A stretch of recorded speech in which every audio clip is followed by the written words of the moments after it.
જે રીતે છેલ્લા 2 દિવસની અંદર 14 ઇંચથી વધુનો વરસાદ વડોદરા શહેરની અંદર વરસ્યો છે અને વિશ્વામિત્રી પણ હાલમાં 37 ફૂટના લેવલની આજુબાજુ વહી રહી છે। તમામ વિશ્વામિત્રીના કિનારાઓની તમામ સોસાયટીઓમાં પાણી મોટા ભાગે સ્પ્રેડ થઈ ગયા છે, પાણી વધી રહ્યા છે, ત્યારે તંત્ર માટે પણ ચિંતાજનક સ્થિતિ છે। આજવાની અંદર પણ 214થી લેવલ ઘટીને હાલમાં 213.65 થયું છે।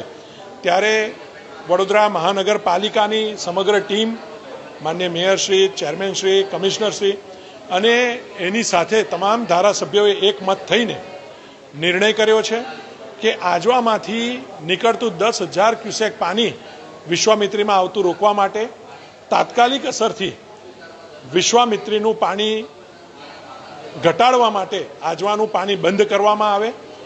આ એક કેલ્ક્યુલેટિવ રિસ્ક લઈને વિશ્વામિત્રીમાં છૂટતું આજવાનું પાણી બંધ કર્યું છે। એની સાથે પ્રતાપપુરામાંથી પણ વિશ્વામિત્રીમાં આવતું પાણી તાત્કાલિક અસરથી બંધ કરવામાં આવ્યું છે, જેથી વડોદરા શહેરમાં આવતું પાણીને અટકાવી શકાય।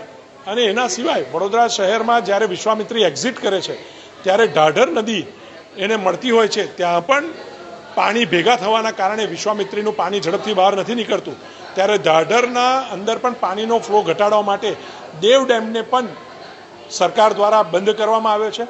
વડોદરા શહેરમાંથી ઝડપથી પાણી ઓસરે અને 5-6 કલાક પછી આની ક્યુમ્યુલેટિવ ઇફેક્ટ વડોદરા શહેરને બચાવી શકે એમ છે।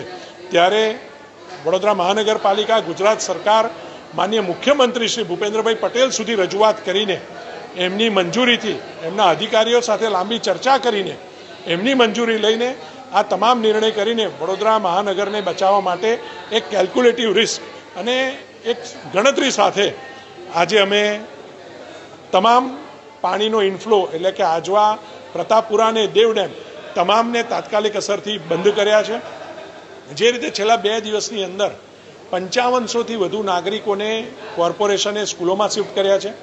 આજે 1250થી વધુ નાગરિકોના રેસ્ક્યુ એ કોર્પોરેશન, NDRF, SDRF, ગુજરાત સરકારના માધ્યમથી થયા છે। ત્યારે હું વડોદરા મહાનગરપાલિકાનો અને ગુજરાત સરકારનો આભાર પણ માનું છું અને વડોદરા નાગરિકોને બચાવવા માટે, પૂરની પરિસ્થિતિને ટાળવા માટે જે કંઈ પણ તંત્રથી થતું હશે, સરકારથી થતું હશે, કોર્પોરેશનથી થતું હશે, એમાં તંત્ર તમામ રીતે કામ કરી રહ્યું છે। માટે તંત્રને પણ અભિનંદન આપું છું।